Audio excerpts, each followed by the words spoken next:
What's up, everybody? Miami got a huge running back commitment. Didn't think to be able to pull this one off, but probably the biggest recruiting win, at least so far, of that spring portal window with the commitment of running back CharMar Marty Brown. This is the FCS Freshman of the Year, the Jerry Rice Award winner. Previous winners of that award, you may have heard of him. Cam Ward, #1 overall pick of the draft. Shedeur Sanders won the award. Trey Lance, Terrence West, and Chase Edmonds, 2 NFL backs. So this is a very prestigious award, and this is what CharMar Brown was able to win his freshman year with North Dakota State. The Bison won the championship at the FCS level. He wanted to move up and decided to go with the Miami Hurricanes. We'll break this whole thing down, but this is a massive, massive win for Miami to shore up their running back room. We are live here. By the way, if you're live on this one, you're a sicko because it is 5:26 a.m. Eastern time, I believe. I'm here on the other side of the world, in the land of the rising sun. So you can see from my Yakult Swallows baseball hat. Went to a game out here, which was awesome. Cannot recommend the NPB enough for anyone ever gets a chance to see a game out here. It's unreal. But still tuned in to Miami's portal news because this is a big one. So into some basics here. His name's CharMar Brown. He actually goes by Marty Brown, so we'll call him Marty. He was a freshman for the North Dakota State Bison, the national champions at this level, 5'11", 214. I heard he's up to 220 from Omaha, Nebraska. Look at the numbers, 244 carries, a true workhorse, 1,181 yards, 15 touchdowns, 4.8 yards per carry. And again, the freshman of the year for the national champions. And this guy came up big for him. Went back and watched their championship game against Montana State. To the final drive to basically put Montana State away, won the championship for North Dakota State. He ran someone over on the goal line for a touchdown. This is a physical back. We'll look at some highlights here in a second, but that's the name of the game here. So, what does this commitment mean overall? Obviously, Miami has 2 really good backs that they feel great about with Jordan Lyle and Mark Fletcher. You lose Dave Martinez to the NFL to the Seattle Seahawks, so you had a 3-headed monster last year. Can you replicate that? And I think Miami will be able to do so. Jordan Lyle probably stepping up to a bigger role, closer to the Martinez role. Fletcher's going to do his thing. And now Marty Brown going to move up a level and take some of the load off those other 2. But a very, very good system fit. Just some big backgrounds here. There's a little bit of background here on Marty Brown.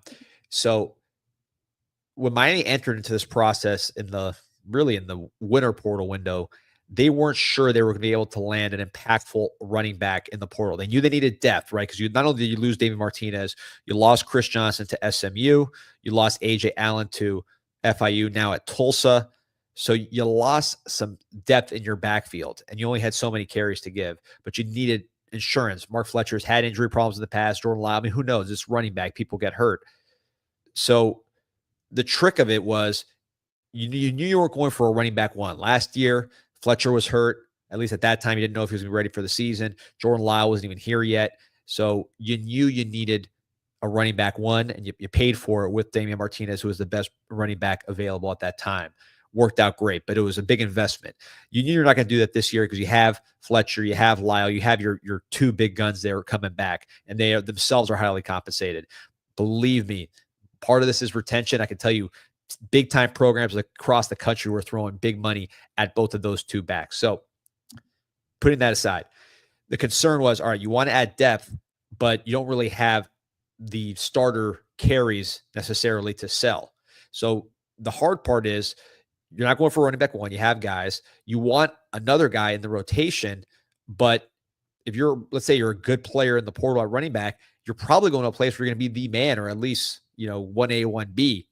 So when you have 2 guys already in place, that's a hard sell for portal backs. These aren't high school recruits. These guys want to win now. Marty Brown, closer to a high school recruit in that he has 3 more years of eligibility. Again, was the FCS Freshman of the Year last year, but still, he knows he could play right away. So winter portal comes, you don't get a running back. Now here in the spring portal, not really in the mix for many guys. Marty Brown jumps in, and Miami identified quickly, Coach Merritt and the staff, the running backs coach, the staff, identified quickly, this is a guy who fits the system. Why does he fit the system? So Miami's running game is a little different than some teams, and you guys probably noticed this. Miami plays very tight splits. The space between the offensive linemen is very, very narrow compared to other teams. And what you get, they do a lot of dual block and a lot of double teams, gap scheme, but you have a lot of the same plays, and again, very narrow splits. And what you see is kind of a muddied running attack, right? When Damian Martinez first got here after playing in Oregon State, some of those stretch plays where he was so deadly, it was a little muddy for Damian Martinez at first. Took him a while to adjust to the system. But the reason why Miami plays that kind of muddy style is this is not the NFL where everybody's pretty much the same size. Miami's bigger than most of the teams they play up front, running back and offensive line. So you can get those tight splits, just kind of push the defensive line and churn out 5-6 yards without taking losses. Why is it important to not take losses? Because now you control down and distance. If you look at Miami this year, 55% conversion rate on third down. That was the number one rate in the nation by a mile, by 5 percentage points. I think the distance between 1 and 2, I mean, Miami and the next team, which I believe, I'll look it up, but it was the second team was 50%. The difference between that second team and the 24th team was the same as the difference between the second team and the first team. That's how far ahead Miami was from everybody else when it came to third down conversion. Of course, Cam Ward had a lot to do with that, but Cam Ward at Washington State with those great receivers that he had up there, I think they were 51st in the nation.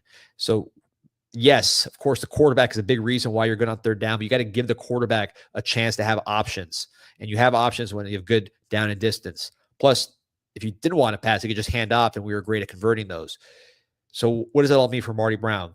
Well, Marty Brown, when you break down his tape, and I'll pull up some highlights here, but one thing that you see with Marty Brown is that this is a extremely physical tailback, right? This is a guy who is just a complete load when it comes to running the football. And you see him here. He does not waste time getting upfield, and he will break tackles, and he will drag guys. He will bounce off guys. That is his calling card. He gets downhill in a hurry. He does not waste a lot of space. There, you see how muddy it is right there, and still just powering through, breaking tackles. Not going to win a lot of foot races necessarily, but he is somebody who's just going to live in that dirty area right there in the middle of the line. And look at that, going downhill, not wasting any movement, always going north and south. And speed-wise, look, I don't think he's a speedster, but I will say he was an 11.3 800-meter guy. I think Damian Martinez, who I thought was faster than people thought, obviously he's in the NFL right now, had some long runs for us. He was like 11.37. So 100-meter-wise, they're virtually identical. This is a 220-pound back. But again, see how quickly CharMar Brown gets downhill. I think that's the key with his running style. And when you play this type of this running scheme where you're just pushing, leaning on guys, being physical, not going east-west, going north-south, you want a guy like Marty Brown. So again, I think it's just a tremendous fit and somebody who really is going to complete this running back room, because now you do not have to rely on Elijah Lofton to play tailback, which he can do and he will do. I think he's probably one of the best tailbacks in the ACC if you let him run. I've seen him run in practice, but you want him to be a versatile piece that can run. He can be fullback. He can line up wide. He can play tight end. You can put him all over. Marty Brown allows you to do that with Lofton. Then Gerard Pringle, who missed a lot of time in spring, but did play in the spring game and showed significant burst and has the most speed of all these tailbacks, brings that home run element. Now you don't have to rely on him to carry a load. He can really kind of pick his spots and then break it open. So it's just a perfect fit. Got a lot of early birds here. Grand Rising, Buenos Dias here from May 50. Holy hell, 5:30 a.m. live stream. Like I said, man, on the other side of the world, it's 6:35 p.m. for me right now. We're getting ready to go out, but I don't care what part of the world I'm in. We got to talk about commitment like Marty Brown, man. That's how we're doing it. This is what it's about. So great comment here from Mike M. the Kid. He said, Kane's been getting the blue-collar guys in the spring portal. Yeah, not just the style of running, which you see with him. In fact, he's running people over in the championship game to win the championship and that kind of just hard-nosed style on the field. This is a guy who was not that highly recruited. I'll pull up his high school stuff right now while we're talking. But this is a guy who was not highly recruited. Obviously, he ended up at North Dakota State, actually redshirted, right? So he was a redshirt senior, or sorry, redshirt freshman this year when he won the FCS freshman of the year. He was not a true freshman, but he was ready for his opportunity. You see him here in high school in Omaha, Nebraska. Same thing you see on his film in college. He gets downhill. He does not waste space and is able to finish here and highly, highly productive. I think one of the reasons why Nebraska wanted this guy bad out of the portal. They threw money at him. They recruited him hard. Obviously, he's from Omaha, grew up a Nebraska fan. But I think the fact that they didn't recruit him out of high school when he was so productive, we've seen it with Miami. Sometimes those guys take it personally. I think that happened a little bit here. Also, Miami did a hell of a job recruiting him. So part of the recruiting with Marty Brown, on top of just Merritt and everybody else just doing a great job with him, is he had Fletcher and Lyle with him for most of his visit. So it's not like he was brought in to like be antagonistic towards Fletcher and Lyle. Those guys wanted him to help this team, help this rotation, and they were all over that visit. They were together. They saw the city. It was really a tremendous visit from what I understand, like a home run type visit, which allowed Miami to withstand an aggressive push for Nebraska and also an aggressive push financially and otherwise from Cal, which lost its running backs and needed a tailback. Obviously, they lost the big one there to Oklahoma, but these guys needed a number one tailback. They tried to present that opportunity to Marty Brown. Marty Brown decided to go to Miami where he's going to be splitting time, but is going to stay fresh and is going to have an outstanding offensive line. And again, we're seeing these highlights here, just everything downhill. Even when he's cutting, he's just cutting to create a little bit of space to get downhill again. He reminds me of Mike Gillislee. Some of you guys may remember, he was drafted by the Dolphins, I want to say in the 5th round, went to the University of Florida. Gillislee might have had a little more speed. Marty Brown might have maybe a little more size to him, maybe 10 extra pounds. But they both have that kind of just downhill, no frills running style. And I keep repeating that phrase, but you see these highlights, man. I mean, how much lateral movement are you seeing? If he's cutting like he is there, it's just to get to the sideline and go right up the field. He's not trying to avoid people. He's trying to find the quickest, most direct route to the end zone. And he's just a natural with it, man. There he is. Marty's a definite dog. Appreciate you. Look at here, your Lord Bakington III. Appreciate you joining us here this morning. Guido Simplici say, easy for me from Italy. Let's go, D-Money. We're worldwide out here, from the east to the west to the USA, everything in between. I know we got Africa as well, Botswana. We'll see if my man Martin Dubé will jump in here anytime soon. Not sure what time it is over there. Bo Brownlow, how close are we telling some big lies about the upcoming season? Let's finish this defense here. Got to finish the secondary up. Obviously, safety, nickel, we're working on some names. We know the names, AJ Halsey, Jacoby from Tennessee. Both guys, I think, brings an element that we need. We need a physical tone setter, somebody who's going to complement what Zechariah Poyser does with his athleticism. So we'll see if we can get that done, either with one or both. And then Keontae Scott, the nickel from Auburn, would to me be a very good ad. Appreciate you, 850K. Yeah, hit that like button. Subscribe to the channel. We're going all times of the day. It doesn't matter. It never stops.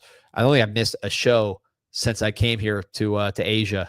So, we don't miss a beat here with Canes Inside, man. There's too much going on, and we're not going to shortchange you and skip a show. We're on every single day of the week, giving you the latest, especially at a portal time here. Vaughn saying, I saw Halsey was with Rick Ross. How long before he commits somewhere? Hopefully we'll find out today, man. That'd be nice. I don't know the latest on there. Like I said, I'm a little out of the loop as far as where I'm at here. My time zone's a little off from everybody, so I'm not getting my usual calls in. But I could say that Miami is intent on landing a safety. They got multiple options. I mentioned Jacoby from Tennessee, physical safety as well, who visited. So I think they're going to get something done. There he is. I knew Africa was in the house with Martin Dubé, live from Botswana. What are you Americans doing up so early? Appreciate you joining us, Martin. Here's from Lord Bakington. The thing I love about our kids at the U, they embrace competition like the championship teams of old. Great comment here, and that's exactly right. So part of the selling point for Marty was the running back tradition. And I am sure that they mentioned the 2001 Miami Hurricanes, where you had 3, I would say, elite type NFL backs, all Pro Bowl NFL backs, one Hall of Famer with Frank Gore, one guy, Clint Portis, who was right there on the border of 10,000 career yards. And then another guy, Willis McGahee, who made multiple Pro Bowls and was extremely talented in his own right. So I'm sure that was a selling point. I know the tradition of Miami resonated with Marty Brown on top of just having a great visit. Again, I think the fact that, and shout out to the unselfishness of Fletcher and of Jordan Lyle, that they're, out here recruiting this guy. They're not afraid of competition. They're not trying to avoid anything. They want the team to be better. They want themselves to be better. They want that competition. They're not saying, hey, David Martinez has gone great. Now we got even more carries for ourselves. They're going out and recruiting a guy like Marty Brown. So, shout out to those guys for what they're doing to make this team a better team. By the way, I'm going live right now here early in the morning. We got something special cooked up later on. I want to say around happy hour. Around happy hour, we'll do like the normal Canes Insight show.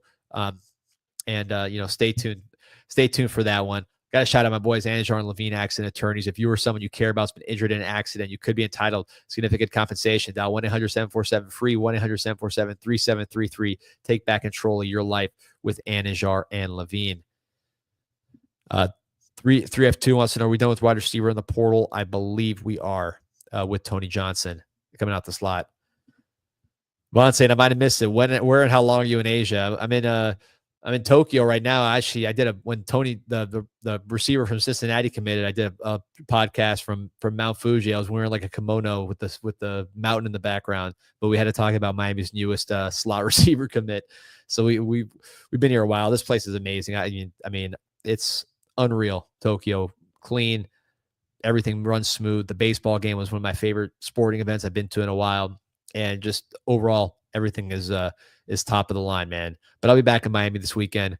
Got my son's Little League playoffs coming up. He just slid into the leadoff spot, so a lot of pressure. But he's like Marty Brown. He's not going to run from competition. And there he is again. I couldn't agree with you more on unselfishness on the team equaling a championship mentality. So, yeah, man, a lot going on. Like I said, we're gonna have the full show powered by Anajar and Levine later on today with Mike, Ryan, maybe some special guests. I should be able to pop on. It'll actually be my morning. So I'm gonna go to sleep here in a little bit, and then I'll wake up and I'll be on that show as well. But that's gonna be later on in the day, closer to like happy hour time. So stay tuned for that. And maybe we'll have a commit to talk about. Who knows? I mean, obviously there's a lot of balls in the air with defensive backs. I don't know which one's gonna be, but I imagine it'll be someone. But stay tuned to Canes Insight, and we'll get you that. But again, appreciate everybody joining us on the early morning stream. Hope you have a great day, and go Canes.